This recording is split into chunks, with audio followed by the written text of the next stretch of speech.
자, 수업 시작할까요? 안녕하세요. 네, 반갑습니다.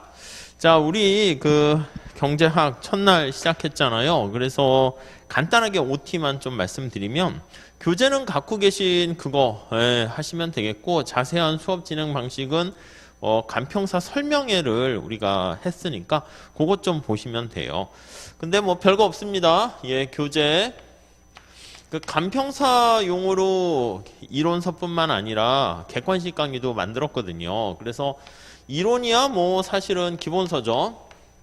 기본서는 사실 뭐 동일하다라고 생각하시면 돼요.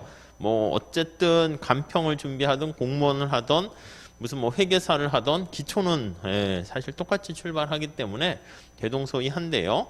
이 객관식 문제를 조금 좀 선별을 하셔야 됩니다. 그래서 저도 예전에는 욕심을 좀 많이 내서 뭔가 회계사용 수준까지 해서 미시것이 많게 했는데 사실은 힘들어 하시더라고. 또 많은 분들이 목표가 꽈락을 넘으면서 한 60에서 70점을 목표로 많이 하시길래, 그리고 이제 간평사에 출제되는 포인트가 있거든요. 그래서 이거 간평사 전용입니다. 간평 전용. 예, 약간 그 문제만 소팅한 거야. 그래서 간평 기출 문제와 그걸 연습하기 좋은 공무원 문제라든가 회계사 문제에서 몇 개 괜찮은 걸 제가 샘플로 끄집어냈거든요. 예, 요거 준비하시고, 그 다음에 약간 필요하면은요, 나중에 이번에 처음 실시했는데 요게 이제 기본이야. 요 두 가지가 가장 기본 베이스가 된다라고 생각하시면 되겠고, 여기다가 하나 정도 추가를 하면 하프 모의고사 같은 거 이번에는 실시했어요. 그래서 몇몇 분들이 뭐 수업을 듣고 이건 이제 시간 재놓고 시험 보는 거거든요. 그럼 막판에는 사실은 이렇게 시간 재놓고 보는 게 필요하거든요. 전범위에 걸쳐서 스트레스를 받겠죠. 근데 그 스트레스를 받은 만큼 이렇게 좋은 성적으로 합격했다라는 이렇게 말씀을 해 주셔가지고, 뭐 다른 과목도 다 했으면 좋겠는데 잘 모르겠어요. 근데 경제학은 이렇게 뭐 대략 한 20문제 풀고 20분 동안 설명하고 뭐 그런 식으로 진행할 거. 이거는 선택입니다. 안 하셔도 돼요. 그리고 뭐 중간에 핵심 이론 정리 같은 걸 우리가 해요. 근데 이것도 아마 선택으로 이번에 들어가는 것 같아요. 왜냐면은 객관식 들어가기 전에 다른 과목에 스트레스를 많이 받다 보니까 기본 내용을 한번 정리할 필요가 있어서, 물론 객관식 시간에 중요한 내용을 정리해 드리긴 합니다. 근데 조금 불안하시거나 기억이 안 나시거나 아니면 내가 경제학 공부를 많이 했는데 기본 강의 듣기에는 좀 버겁다, 그런 분들은 이 핵심 이론 정리를 듣고 객관식 들어가셔도 괜찮을 것 같고요. 그 다음에 이제 최종 정리 같은 거, 마무리 정리 같은 거를 합니다. 요거는 이제 작년 같은 경우에는 올해 시험 대비죠. 작년 같은 경우에는 정병렬 선생님 책으로 했어요. 가장 많이 하루의 끝장내기인가? 그 책을 가지고 있어서 그걸로 했습니다. 자, 뭐 이렇게 설명을 많이 해주는데 어떻게 하란 말이야? 요거 요 두 개만 잘 하시면 제가 봤을 땐 충분합니다. 그리고 이제 작년과 달리 올해는 뭐를 하나 더 추가하냐면, 요 기본 강의 있잖아요. 기본 강의에서 간단한 복습 문제를 제가 드리도록 해요.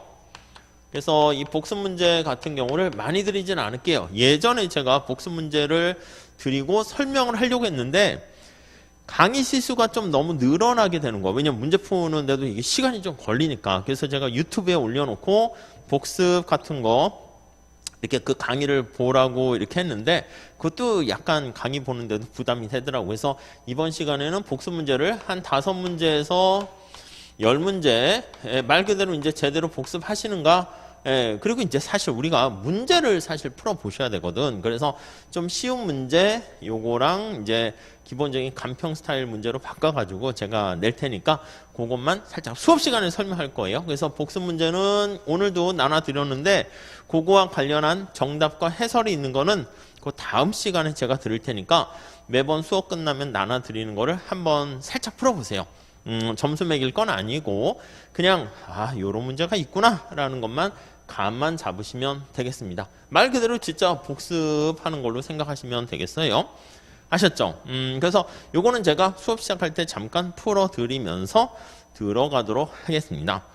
자, 그리고 이번에 조금 달라진 거는 어떻게 진행할 거냐면 강의 시간이 엄청 길진 않습니다. 하나당 뭐 40분, 30분 이 정도로 짧게 끊어서 하려고 합니다. 그래서 강의 횟수는 좀 많아 보이는데 전체 토탈 강의 시간은 그렇게 길진 않아요. 그래도 임팩트 있게 우리한테 꼭 필요한 거 있잖아요. 핵심 위주로 해서 기본 위주로 해서 제가 설명을 하려고 합니다. 위주로. 보통은 여러분들이 특히 오프라인 수업 들으시는 분들이 어떤 사람들이냐에 따라서 강의 스타일이 좀 달라져요. 그래서 뭐 끄덕끄덕 잘 이해를 하시면서 야, 그거 뭐 너무 좀 응용하는 다른 것도 알고 싶어 하는 것들이 있을까봐 제가 조금 파생적인 얘기도 가끔 하긴 하는데 그것 때문에 이제 좀 버거워하시는 측면이 있는 것 같아서 꼭 필요한 얘기를 중심으로 반복해서 말씀드릴 거예요. 그러니까 수업을 잘 듣고 복습 테스트 하시고 살짝 아시죠? 1차에서 제일 중요한 것은 경작하고 회계학입니다. 그래서 그 두 가지만 잘 하시게 되면 안정적으로 100% 내년 시험에 1차 시험에 합격할 수 있도록 만들어 드리겠다. 이렇게 보시면 되겠습니다.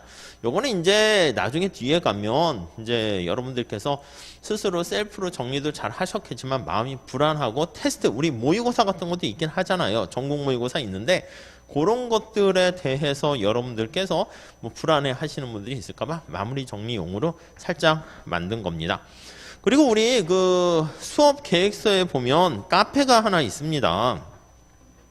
그리고 이 교재랑 더불어 가지고 네이버 카페가 있어요. 네이버 카페 있는데 자, 우선 하나는 제가 운영하는 경작 카페가 있거든요. 짱박사 경제학 스터디라고 치시면은요.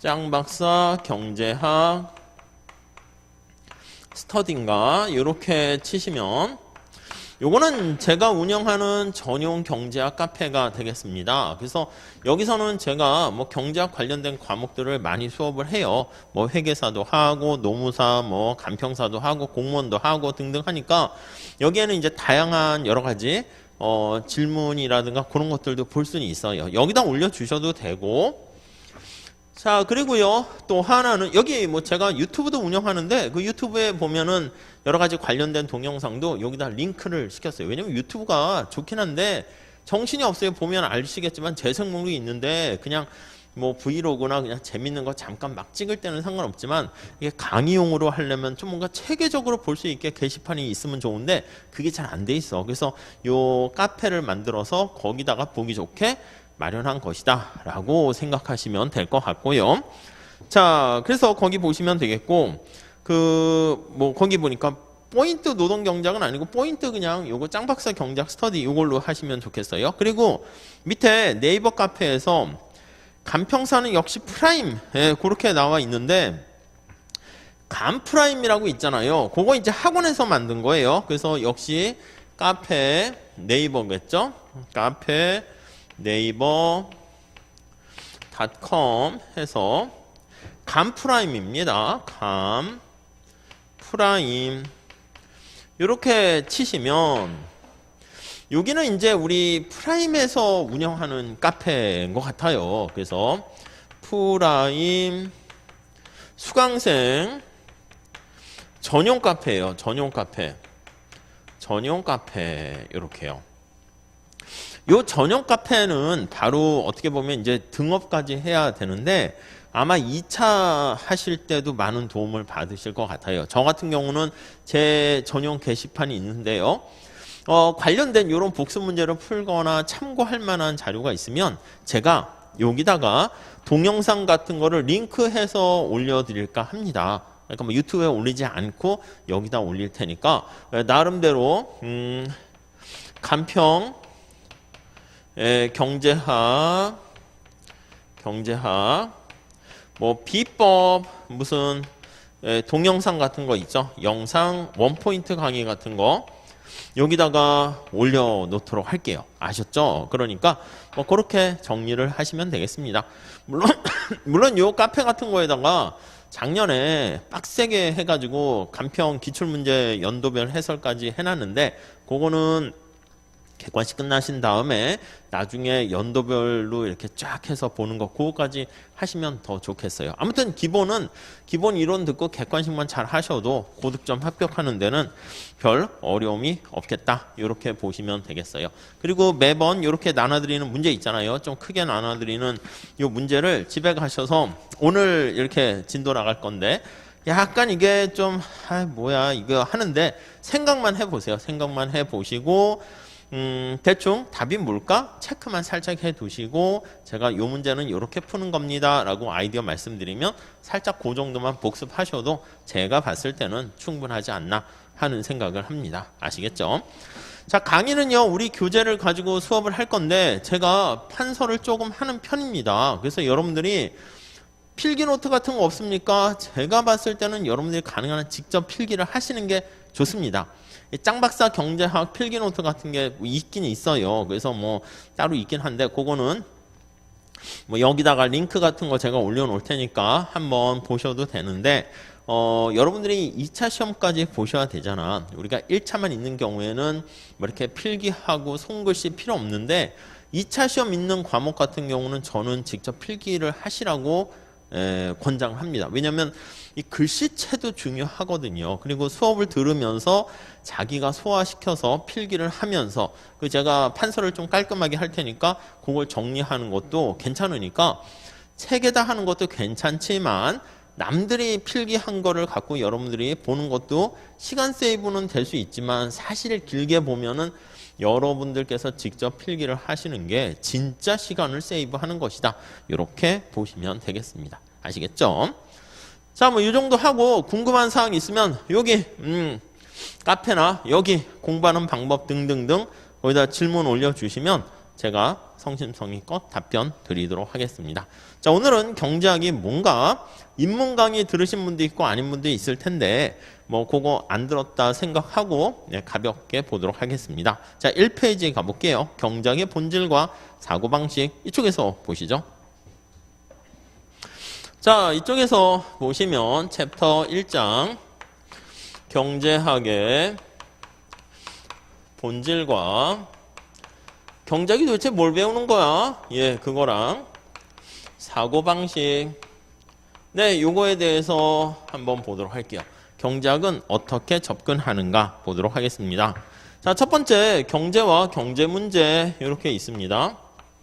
경제와 경제 문제. 네, 이렇게 있어요. 자, 한번 같이 볼까요?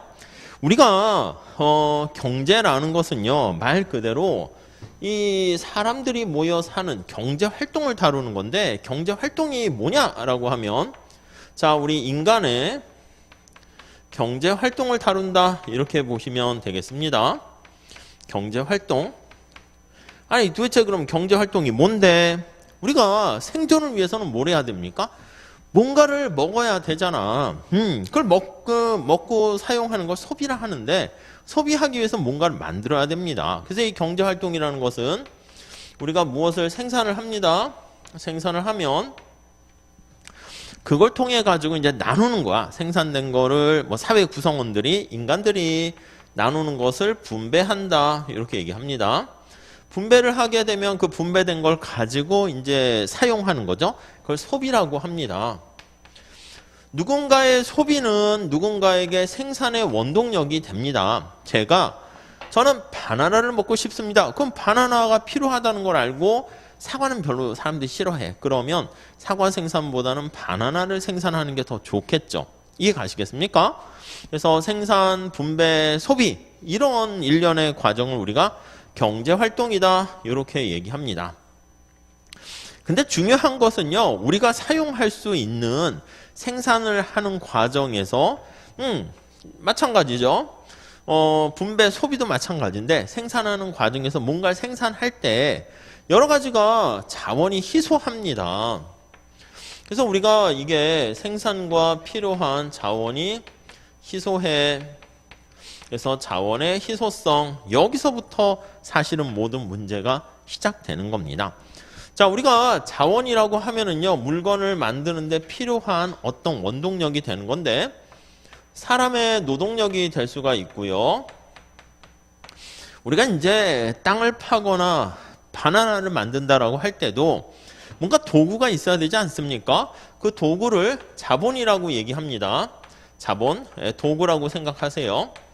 그리고 토지가 있어야죠. 토지가 땅이야. 에너지가 있어야죠. 그리고 우리가 이제 혼자 생산하는 게 아니라 뭔가 좀 우리가 기업, 생산의 주체가 기업이라 얘기하는데 기업 같은 경우는 규모가 크잖아. 그러니까 뭐 경영하는 능력 이런 것도 어떻게 보면은 물건을 만드는 데 필요한 자원이다라고 보시면 되겠습니다. 근데 이 자원이 어떻다? 희소합니다. 희소하기 때문에 우리가 잘 낭비 없이 생산해야 된다. 뭐 그런 쪽으로 끌고 가도록 할 겁니다. 자, 그래서 우선 첫 번째 경제 문제라는 거에 대해서 살짝 보셔야 되는데 그게 인간의 경제 활동 요거랑 같은 얘기입니다. 그래서 첫 번째 줄 한번 보시면 자, 뭐라고 돼 있냐면 경제 문제란 어떤 재화나 서비스를 누가 생산하고 누가 얼마나 생산할 것이며 어떻게 분배하고 소비하는가. 자, 생산, 분배, 소비라는 그 세 개 단어 있죠. 그거는 저 뒤에 거시경제까지 그대로 사용을 할 겁니다. 아시겠죠? 예, 그 정도 정리를 하시고요. 자, 그런데 이 경제 활동을 할 때 경제 문제가 왜 생기는가? 이거 생산할 때 잘 생산해야 되는데 이렇게 왜 잘 생산해야 되는가는 거기 희소성의 그 단어 별표하시죠. 언제나 경제 문제가 발생하는 건요. 희소성 때문에 그렇습니다. 자, 사회 구성원들의 욕망에 비해서 그 욕망을 충족시켜 줄 수 있는 자원이 상대적이라는 말 밑줄 치세요. 자, 자원이 희소하다라고 할 때 요거 중요한 게 상대적으로 희소하다 이렇게 보시면 되겠습니다. 네, 요거 별표 3개 하시죠. 자, 희소성이라는 게 제일 중요해. 거기서부터 경제 문제가 시작된다라고 보시면 되는데 그때 그 자원이 우리가 욕심이 많은데 여러분들 연봉이 1억이 돼. 그럼 사람 욕심은 한두 끝도 없어. 그럼 2억 벌고 싶고 2억 벌면 3억 벌고 싶고 계속 욕심이 끝이 없기 때문에 그 욕심에 비해서 상대적으로 그 욕망을 충족시켜 줄 수 있는 자원이 희소하다 이렇게 보시면 되겠습니다. 자, 다음에 용어 정리라고 생각하시면 되겠어요. 용어 정리 이렇게요. 자, 밑에 한번 용어 좀 볼게요. 경제제랑 자유제가 있습니다. 그것만 잘 1번 체크하시죠. 경제제와 자유제 이렇게요. 자유라는 것은 이제 뭐냐면 프리를 번역한 거예요. 프리 구즈 이렇게 표현을 한 건데 자, 우리가 자유롭다라는 것은 뭔가 아무런 대가를 치르지 않는다라는 그런 거예요. 그래서 사실 번역을 자유라고 해서 그런데 정확한 의미는 공짜라고 써주세요. 공짜제 이렇게. 이게 좀 더 정확한 표현이야. 대가를 지불하지 않고 거저 얻을 수 있으면 그걸 바로 우리는 자유제다 이렇게 표현을 하고요. 자, 그러면 경제제다라고 하면은요. 여기 시작할 때 경제라는 문제는 희소성에서 시작한다고 그랬잖아. 그러니까 뭔가 대가를 치르는 그런 의미야. 그래서 이 경제제는 대가가 발생하는 대가를 치르는 그러니까 공짜가 아닙니다. 그런 것들을 경제제다 이렇게 보시면 돼. 옆에 설명을 안 쓴 거는 우리가 당연하기 때문에 굉장히 중요하니까 오히려 상대적으로 설명을 안 썼어요. 이것만 잘 보시고 그 다음 밑에 소비재와 생산재 있는데 참고로 보세요. 자, 어떤 보리가 일반 소비자가 그 보리를 구입해가지고 보리차 만드는 데 사용되면 그러니까 최종 사용자인 소비자가 사용하면 그거는 소비재 이렇게 되고요.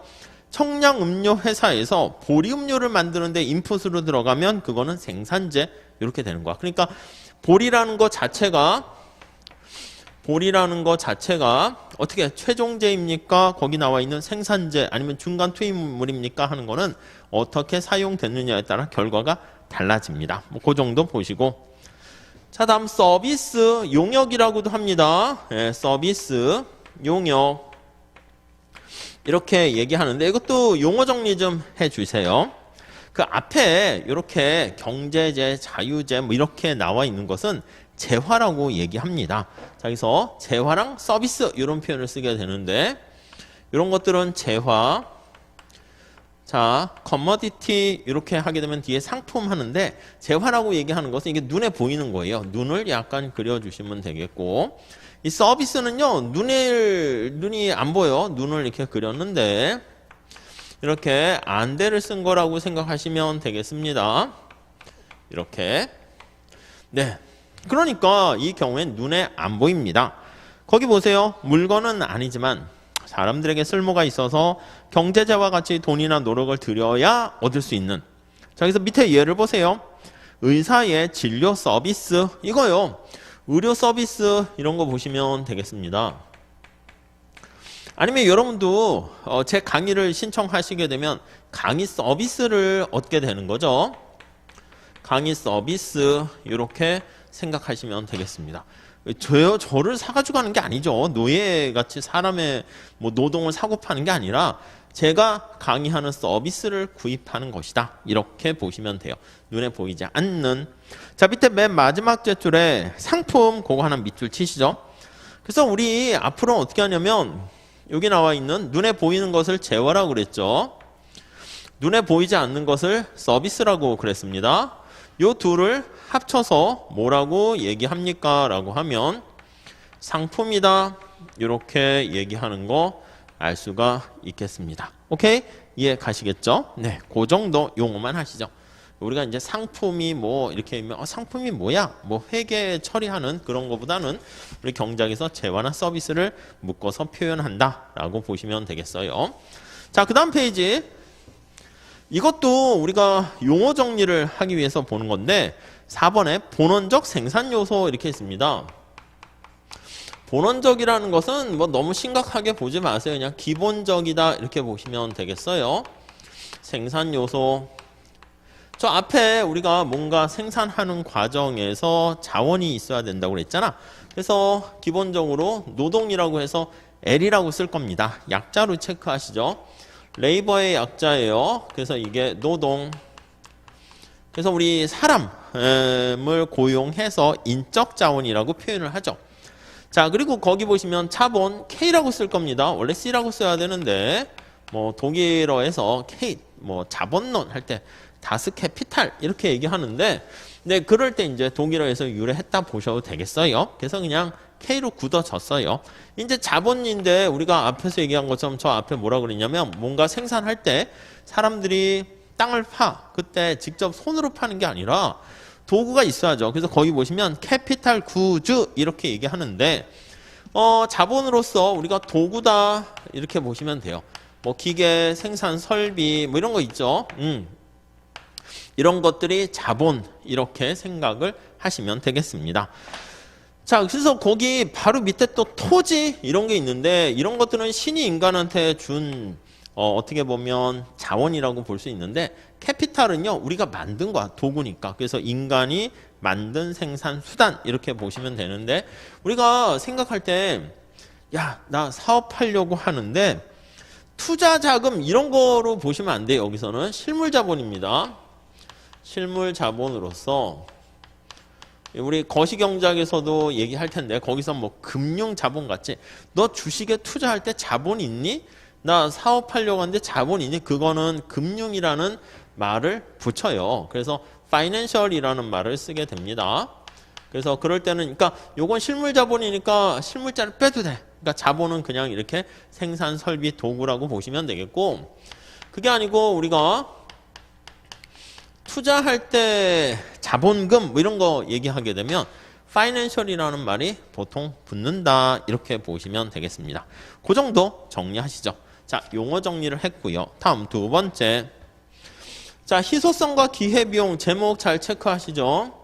자, 우리가 희소성 때문에 뭔가 어떤 걸 선택할 수밖에 없고요. 선택을 하게 되면 반드시 대가를 치르게 됩니다. 그걸 이제 기회비용 이렇게 하고 우리 시험 문제에서는 기회비용 계산하는 게 그렇게 많이 출제되진 않습니다. 근데 뭐 수능이나 여러 가지 다른 기타 시험에서는 기회비용 계산하는 게 좀 출제가 되긴 해요.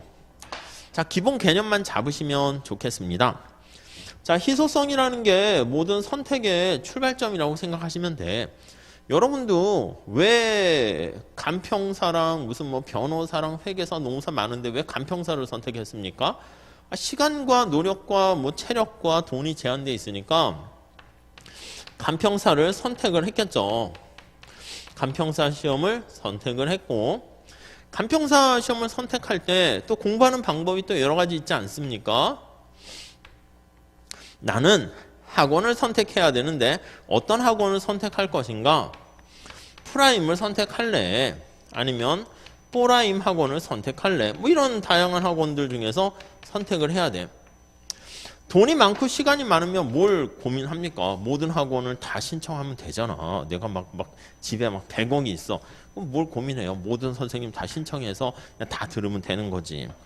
근데 또 다 듣기는 힘들죠. 시간이 제한됐으니까. 근데 뭐 시간도 제한 없다고 할게요. 어차피 나는 10년 생각하는 거야. 이렇게 되면 아무튼 프라임을 선택했는데 그 다음 또 선택을 해야 돼요. 오프라인으로 직접 이렇게 하는 방법이 있고요. 장단점이 있죠. 뭐 이렇게 남 얘기를 너무 듣기보다는 자기가 좀 경험을 해보세요.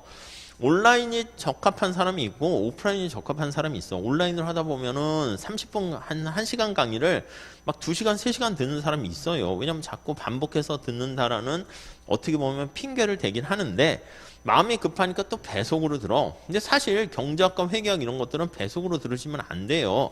제가 말이 느려서 그런 게 아니라 그래프도 그리고 내용을 쭉 이해해 나가는 과정 속에서 너무 속도를 올리게 되면 그러면 그 이해가 잘 안 된다니까. 그래서 와, 나 완강했다. 이게 중요한 게 아니지. 그러면 뭐 작년부터 재작년부터 공부한 사람은 이미 다 완강했으니까 점수 잘 나오게? 그게 아닙니다. 그러니까 천천히 하셔도 돼요. 오히려 그게 중요해요.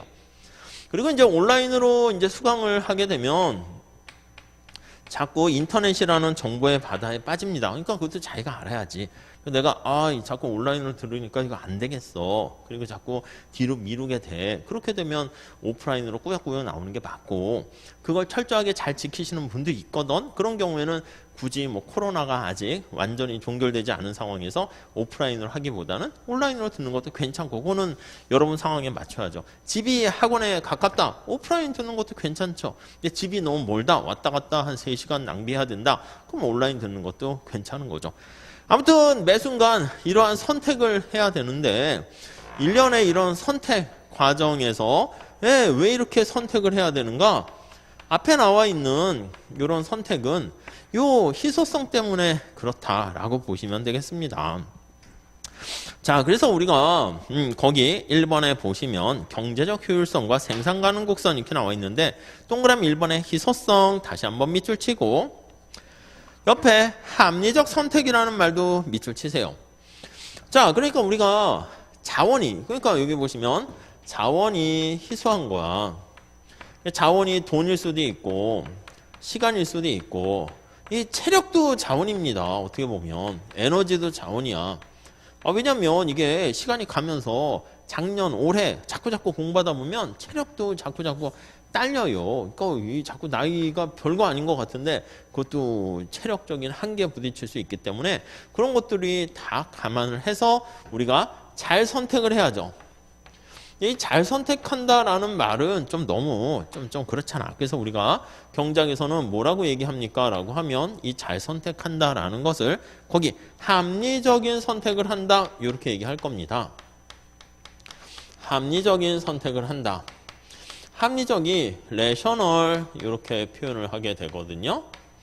합리적인 선택을 한다 이렇게요. 이해 가세요? 그래서 이 합리적인 선택, 언제나 합리적인 인간 그런 얘기를 많이 할 건데 합리적인 선택을 하는 사람을 합리적 인간이다 이렇게 보시면 되겠어요.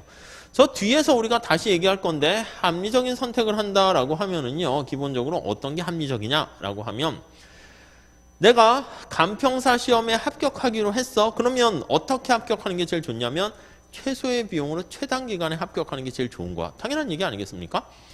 그리고 만약에 간평사를 어차피 내가 준비가 됐더라고 해도 내년 시험 때까지 기다려야 돼. 그럼 이왕 시험 볼 거면 고득점을 하는 게 낫겠죠. 그래서 정리를 하게 되면 최소의 비용으로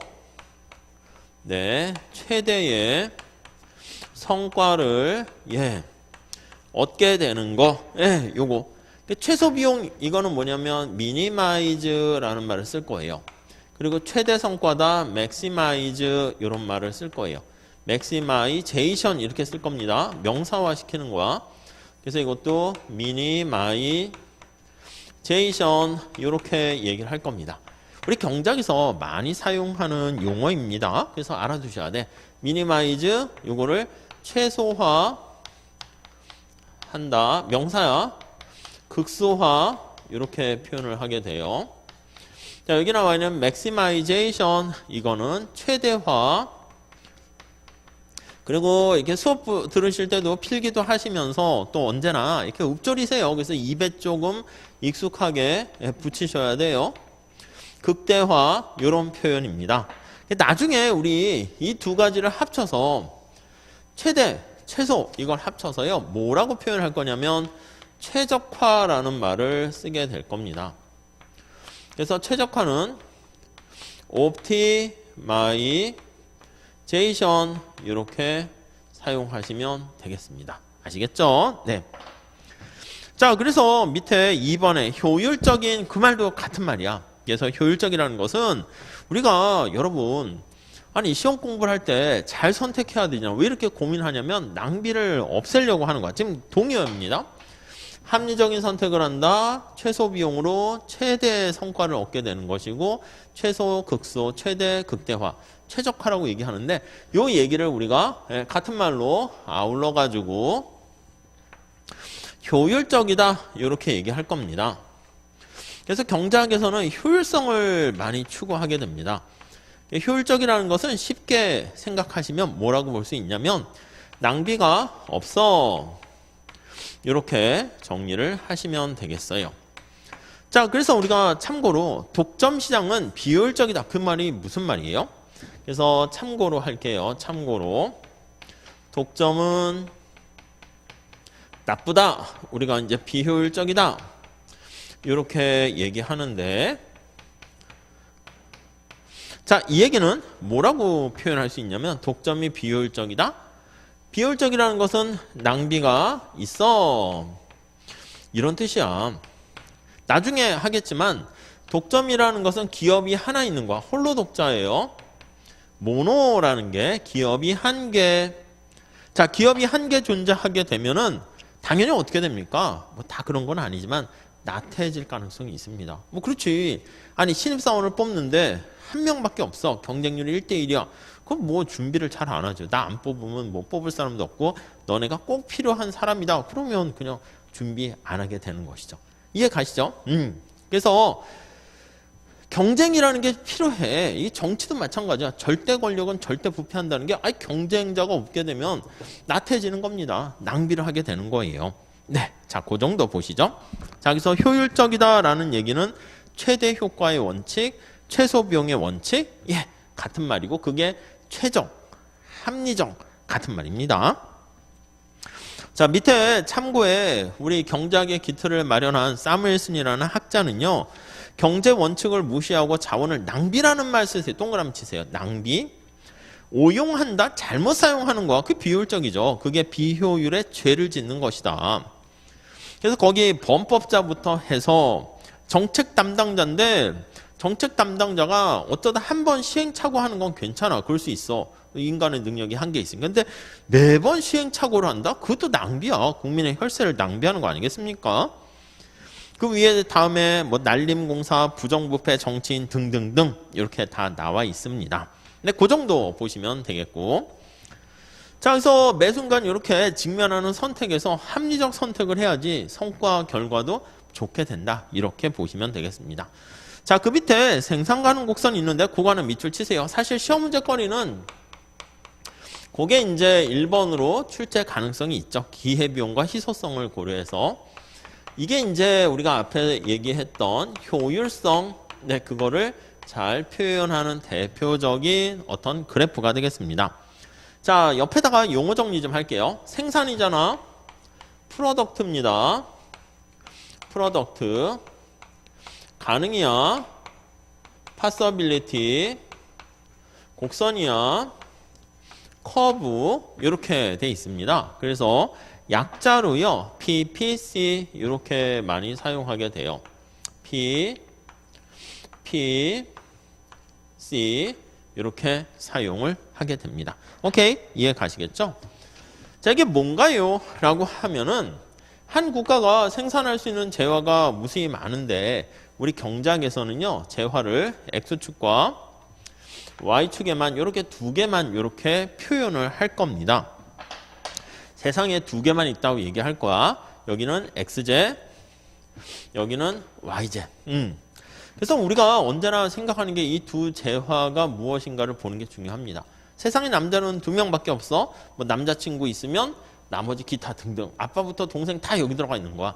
세상에 여자는 2밖에 없다라고 할 수도 있어요. 여자친구랑 기타 등등. 이렇게. 그러니까 관심 있는 부분을 관심사가 되는 변수를 여기다가 놓게 되고요.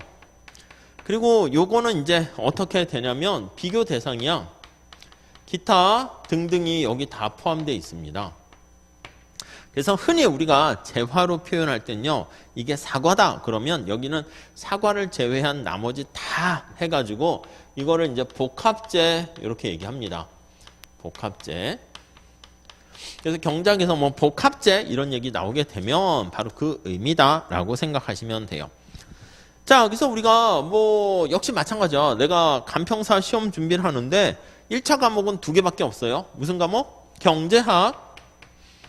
그리고 다른 과목은 뭐가 있어요? 기타. 이 기타 과목이 뭐 민법, 회계학 여기 1차 과목이 다 들어가 있는 거예요. 2차 과목도 다. 자, 그런데 우리가 만약에 주어진 체력과 시간과 돈을 투입해 가지고 받을 수 있는 최대한의 점수를 할게요. 경제학. 그러면 제 수업을 듣게 되면 이렇게 90점까지 받았다고 합시다. 100점이 안 됩니까? 그거는 뭐 시간이 제한되어 있고 여러분들의 능력 뭐 이런 것도 제한되어 있으니까 그렇죠. 그리고 이제 어떻게 보면 100점 받는 것도 좋은데 100점 받다가 경제학만 신경 쓰면은 다른 과목이 이거는 빵점 받는 거잖아. 그렇죠? 그러니까 이제 뭐 조정을 해야지. 만약에 기타 등등 뭐 회계학이라 할게요. 회계학은 좀 어려워가지고 내가 열심히 노력해도 60점이다. 이렇게 점수를 댔다 할게요. 요거 B점은 어떻게 됩니까? 하면 B점은 경제학은 그래프 읽는 방법입니다. 경제학은 빵점인데 회계학은 60점 이렇게 된 거예요.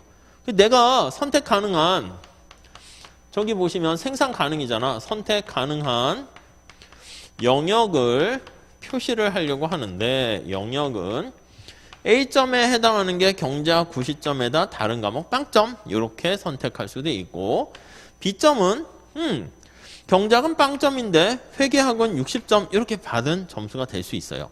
아니 어느 하나가 빵점이면 좀 너무 심하잖아. 그래서 우리는 경제학의 일정 부분을 포기합니다. 그럼 회계학 점수로 올라갈 수 있겠지. 그래서 이런 점을 선택할 수도 있다고 할게요. 경제학이 뭐 70점 받으면서 회계학은 이렇게 50점 받는 거 이런 점을 선택할 수도 있습니다. 그래서 C점 같은 경우는 경제학을 70점 받고 회계학은 50점 이렇게 받는 경우죠. 자, 그래서 내가 주어진 체력과 노력과 이거를 통해 가지고 받을 수 있는 점수를 쭉 나열한 곡선이 이렇게 될 거예요. 요게 바로 생산 가능 곡선이다. 이렇게 정리를 하시면 되겠습니다. 오케이? 이해 가십니까? 자, 그래서 이 생산 가능 곡선 상에 있는 것은 우리가 낭비가 없는 효율적인 상태를 나타내는 점들이다. 이렇게 보시면 되겠습니다. 상태의 점들이다. 네, 이해하시겠죠? 자, 그런데 만약에 요 점을 내가 선택했다 할게요. 경제학은 70점인데 회계학이 40점 겨우 꽈락이 넘었어. D는 달성 가능하다니까 이거는. D는 달성 가능하지만 낭비가 있는 겁니다. 그래서 D인 70점과 40점은 달성이 가능해요. 달성이 가능하지만 이렇게요.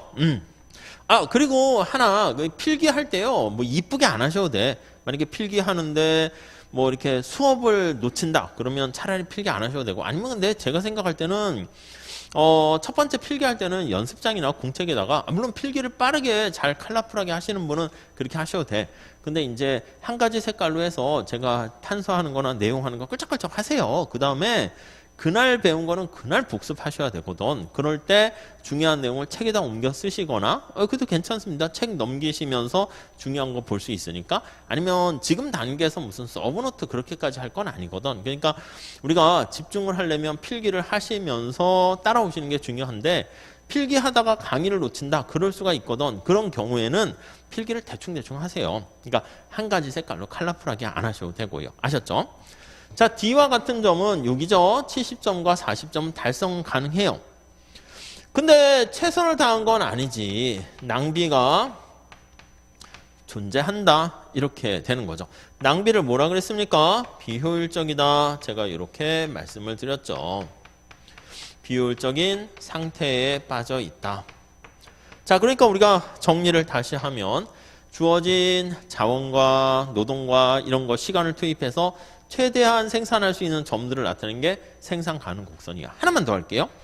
자, D점 말고요. 2점이 여기를 할게요. 어떻게 여기는 이렇게요.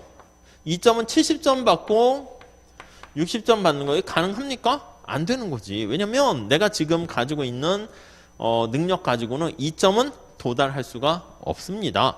그래서 2점 경작을 70점을 받았는데 여기 나와 있는 것처럼 회계학 점수가 60점은 달성이 불가능합니다. 달성이 불가능하다라는 것을 알 수가 있습니다. 오케이? 이해 가시겠죠? 네, 그 정도 정리하시면 되겠습니다. 자, 그래서 교재로 한번 가보시면 한 사회에 자원과 기술이 주어졌을 때, 그 주어져 있을 때 밑줄 치세요. 그게 희소성이라는 거 뜻이야. 그러니까 자원도 주어져 있죠. 기술이 주어져 있죠. 그때 그 사회가 모든 자원을 효율적으로 사용해서 생산할 수 있는 두 생산물의 여러 가지 조합들을 나타내는 곡선이 생산 가능 곡선, 이렇게 보시면 되겠습니다. 자, 그래서 뭐 이게 생산 기술 측면에서 얘기해서 뭐 기술적 효율성, 그래서 화살표에 나와 있죠. 경제적으로 곡선상에 있는 것은 전부 다 낭비가 없는 효율적인 상태를 나타내고요. 그 안쪽에는 낭비가 있는 것이고 바깥쪽은 도달할 수 없는 거다라고 보시면 되겠습니다. 네, 그 정도 보시고 밑에 but 그건 넘어가셔도 되겠습니다. 자, 오른쪽에 그래프가 있습니다. 소비재 생산량과 생산재 생산량이 있고 C, D, E는 거기 나와 있는 것처럼 효율적인 점들을 나타냅니다. G점은 어떻게 된다? 거기 책에 있는 그림은 밖에 있네. 달성할 수 없는 상태다라는 것을 알 수가 있어요. 자, 이게 나중에 이제 어떻게 활용되냐면 여기까지 개념까지만 보시면 돼요. 자, 요거 의미는 밑에 기회비용 이렇게 얘기하는데 이제 나중에 이제 어떤 것까지 할 수 있냐면 여러분들이 갑자기 IQ가 상승했어요. IQ가 뭐 120이었는데 430으로 올라가게 되면 어떻게 내가 최선을 다했을 때 받을 수 있는 점수가 이렇게 밖으로 갈 수 있지 않겠습니까? 뭐 그렇게 된다. IQ가 상승하거나 갑자기 시험 기간이 뒤로 미뤄졌어. 예전에 코로나 때문에 뒤로 미뤄진 적이 있거든요. 그러면 시간이 증가하면 더 공부를 많이 할 수 있잖아요. 그러니까 한 국가로 생각한다 그러면 새로운 자원이 발견이 되거나 지하 자원이 발견이 되거나 아니면 새로운 기술 진보가 일어났어요. 뭔가 이런 것들이 발생하게 되면 나의 능력치가 증가하는 거 아니겠습니까? 그래서 능력치가 상승합니다. 여기 보시면 생산을 가능하게 하는 possibility 이렇게 표현했는데 얘가 커지게 되는 거야. 그러면 이게 능력치가 상승하면 그래프로 표현하게 되면 PPC라고 할게요. PPC가 밖으로 이동하게 된다. 밖으로 이동하게 된다라는 것을 알 수가 있겠습니다. 그래서 이제 보통 1번 문제로 점수 주는 걸로 할 때 다음 중 생산 가능 곡선을 이동시키는 요인이 아닌 것은 뭐 이렇게 해가지고 뭐 몇 개 얘기를 하기도 합니다. 근데 요 정도만 보시면 되겠습니다. 자, 그 다음에 이제 기회비용 나와 있는데 그거는 같이 묶어서 좀 설명하는 게 더 편하기 때문에 잠깐 쉬었다 할게요. 그래서 여러분들은 지금 수업이 끝날 때 제가 칠판을 막 그렇게 많이 지우지 않거든요. 그러면은 집중해가지고 생산 가능 곡선, 요거 최적화, 그리고 최소, 극대, 극소 이런 얘기들, 합리적, 희소성 이런 것들을 머릿속에 자꾸 읊조리셔가지고 넣어두시면 될 것 같습니다. 이렇게 하시고 우리가 보셔야 될 중요한 개념 중에 하나가 또 기회비용인데 그거 잠깐 쉬었다가 이어서 하도록 할게요. 잠깐 쉬었다 하겠습니다.